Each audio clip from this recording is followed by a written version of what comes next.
Hello, this is the video for the AI engineering introduction, and please allow me to explain about data integration in this section. So there are some agenda. At the first lectures, I would like to discuss about data integration, and the next video, we will discuss about what is association rule and class association rule. Now let's begin about the data integration. And we are going to use those data set for our practice in Orange.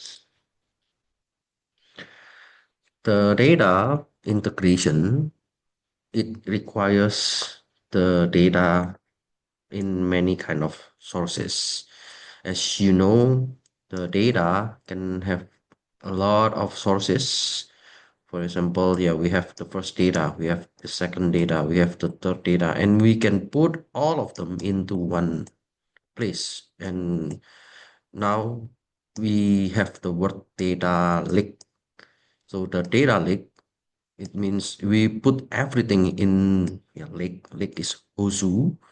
We put everything in the lake and then we want to do something. So we transform the data, and after we transform the data, we will get the data which is ready for queries. The data ready for query means the data that is ready for the process to do the AI.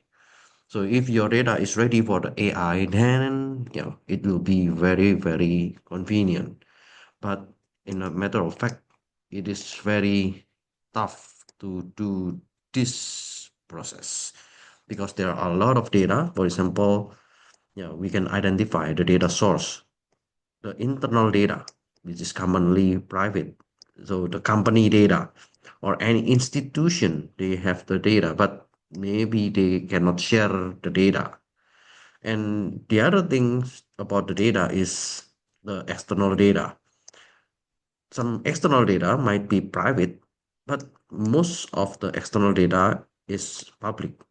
For example, we can get the weather data. So, what is the temperature today?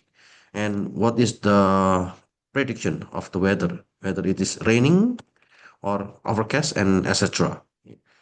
So, when we do this kind of data sources identification, we can also look at how to acquisition the data. So you are writing the proposal, the team project proposal. You need to figure out where is your data, whether it is in the database or are you going to use some kind of API, application programming interface, or are you going to do the web scraping to get your data? Let me review a little bit about the data sources. So we already learned this thing.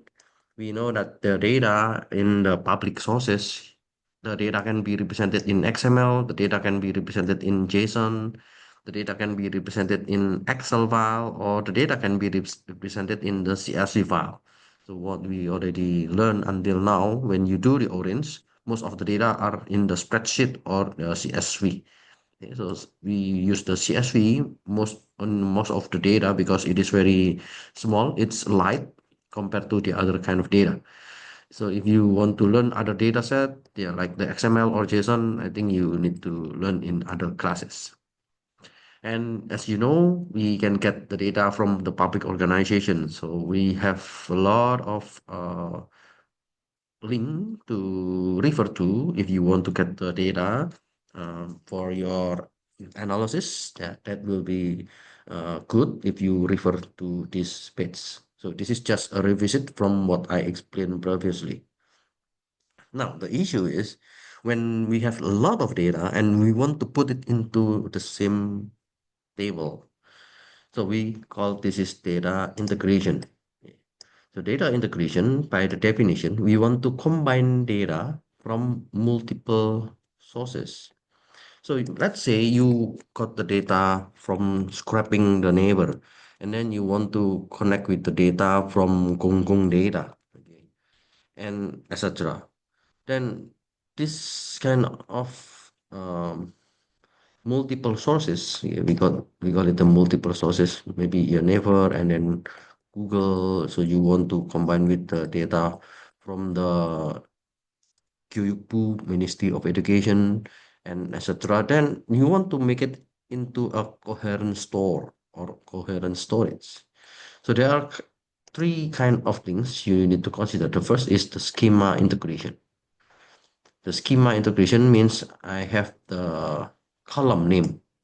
Okay, so for example, the data in the file A and data in the file B, the column name in the file A is customer dash ID, but the column name in the file B is customer dash shop. Okay. Shop. People usually use this kind of shop to represent ID. Okay.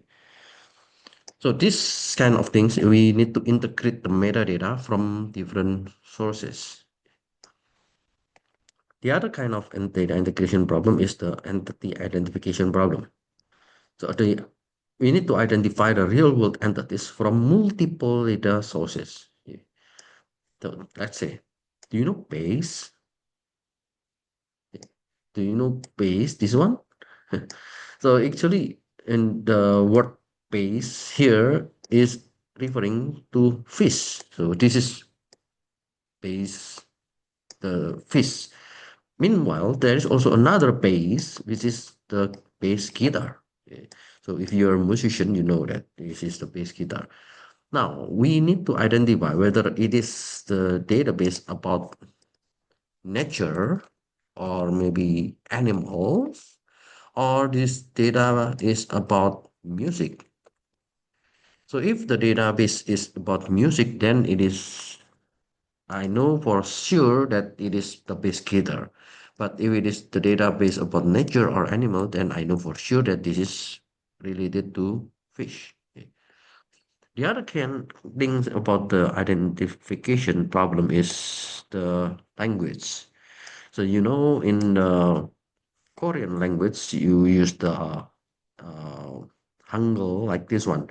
Meanwhile, when you translate to English, you may write like Hong Gildong like this one, or you may write like Hong Gildong without space, or sometimes people try to figure out with the English name. So the family name will be Atlas.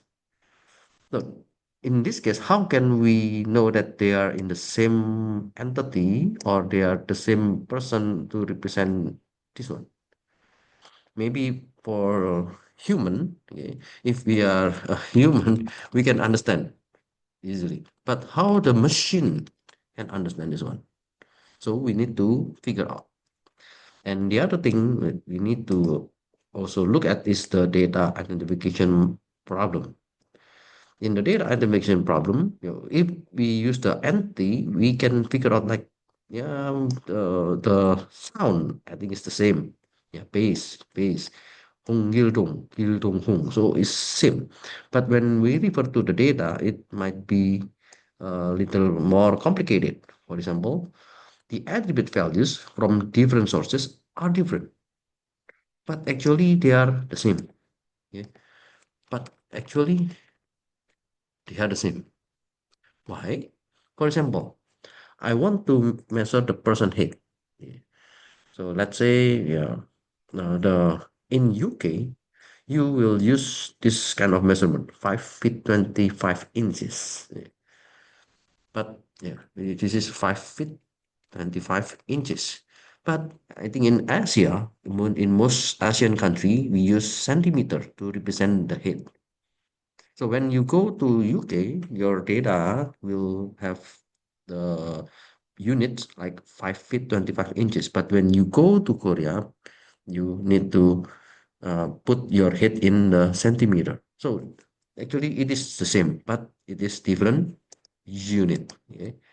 It is only different unit. So this is a kind of another things that you need to consider when you do the data integration. In the data integration, we also need to look at the data, the redundant data. Yeah. What does it mean by redundant data? The redundant data means the same piece of data exists in multiple places. Okay. So as I mentioned to you, we have the entity identification problem, we have the data identification problem. So we need to identify the object. So the same attribute may have different names in different database. Yeah, as I mentioned to you, the name is Hong Gil-dong. It is in Korea, but we cannot find the exact name in English. So there might be some issues about the translation and etc. Or maybe some data is derivable data. Okay, so what does it mean by derivable? So one attribute may be a derived attribute in another table. Derive.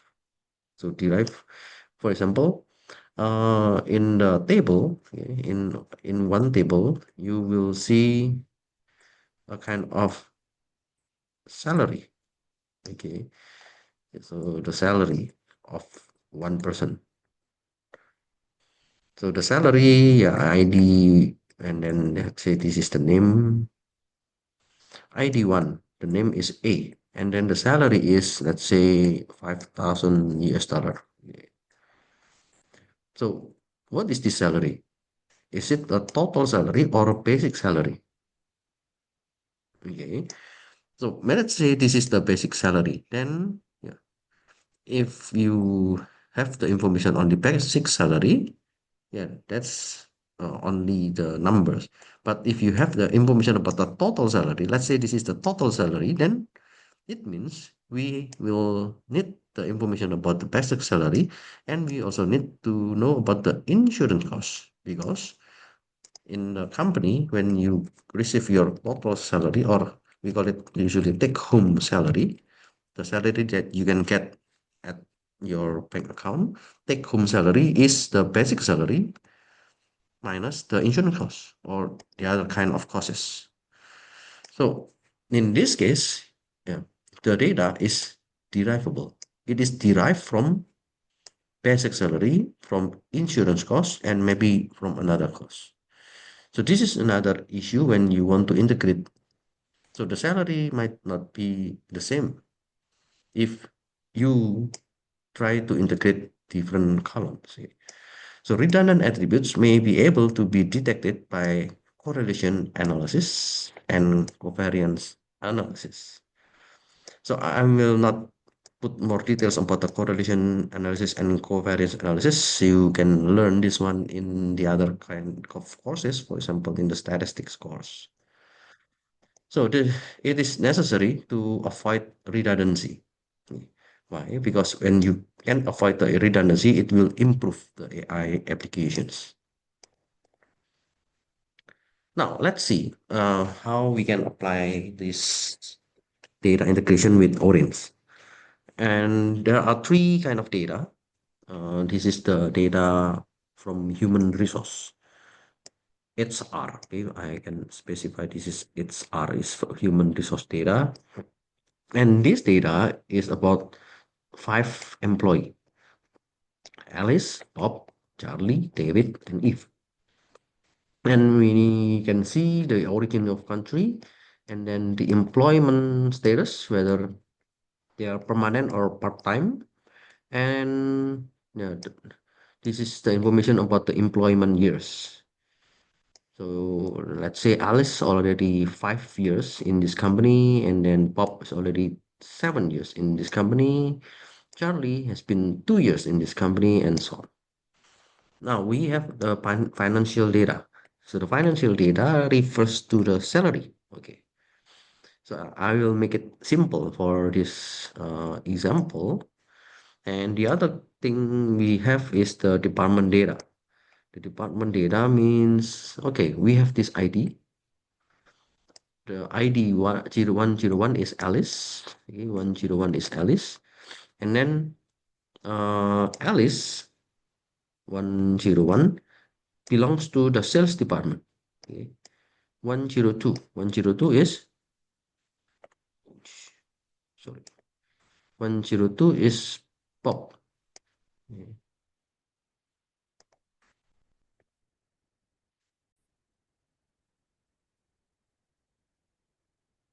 So if 102 is Bob, then we know that Bob belongs to sales department.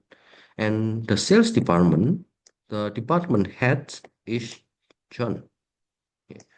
And 103, let's see, 103 is Charlie. 103 is Charlie. And he belongs to marketing department and the department head is Stanley. Okay. And so on. Now, we want to make those three data into one table. How? We can use the orange to merge the data. So we can see from this data set, three tables share the same ID. Okay, so the ID, they are the same. The department data contains redundant data. Okay, so this is redundant. Why? Because it's the same. The difference is only the ID. Yeah. But it is still necessary. Yeah. But this is just very small example. Of course, when you have different data, you will face different problems. Now, the question is how to combine those data into one table. Now, let's see. This is the orange example. In order to get the data into your orange, so you need to put three different files. Okay? So the three different files, the first file, it will be the HR data, the other is financial data, and the other is department data. And for this, you need to figure out which data comes first and which data comes later. So for the first, I would like to put the HR data and financial data, and we want to merge it. After we merge those two data, I will merge this one with the department's data. And after I merge with this one, then I will get a new data. Okay. Now let's see one by one. In the first merge, you can see there are three options. So we can append the columns from the extra data. In this orange, it use the this is the first and this is the additional data. So it means we want to append this column to this data. Okay. The other option, we can use find matching pairs of row. So if we find the matching pairs, it means yeah, we need to figure out what is the row matching.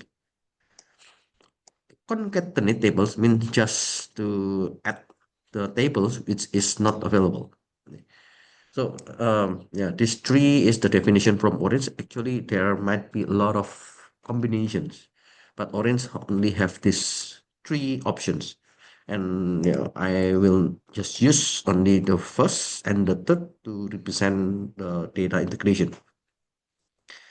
The second merge data, I will use the concatenate tables again, because the ID is the key in this data set. So the row matching will use ID. Now let's see how the orange works on this workflow. So this is the HR data. Then this is the person origin ID, employment status, and employment years.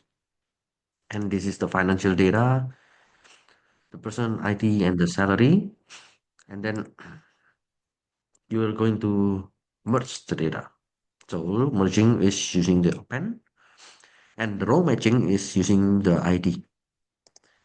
And after that one, we can see because we are using the ID, we are using the ID as the matching. So the ID will be only one, and the other data. So this is the data from the HR, and this is the additional data from the uh, financial data. And you can see that the person data still available, but yeah, there will be no additional person data here. So we just try to match the ID, and then if the data is available already in this table, we will not include more. Okay? So in this case, there will be no redundant column. So the column that is unique is salary. Yeah, you can try. Let's say if I figure out with the find matching pairs of row, yeah, what happened? Yeah, actually, yeah, it is the same. Okay. Now, what happened if I want to do with this? Okay. So at the end of the column, at the end of the data, so you will see that the ID 0, 101, 102, 103, 104, 105, they are in the respective department. Oh, sorry. So this is, yeah, you can say that this is a kind of redundant, but actually this is not redundant because each of this one represent the correct information because it refers to the ID. So the ID is unique, then it is easy to merge the data. Now, of course, if you want to try like this append column, is there any different? Yeah, actually there is no different because all of the data are related to the ID.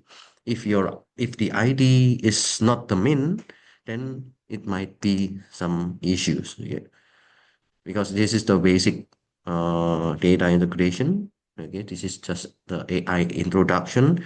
So I use the example with the same ID.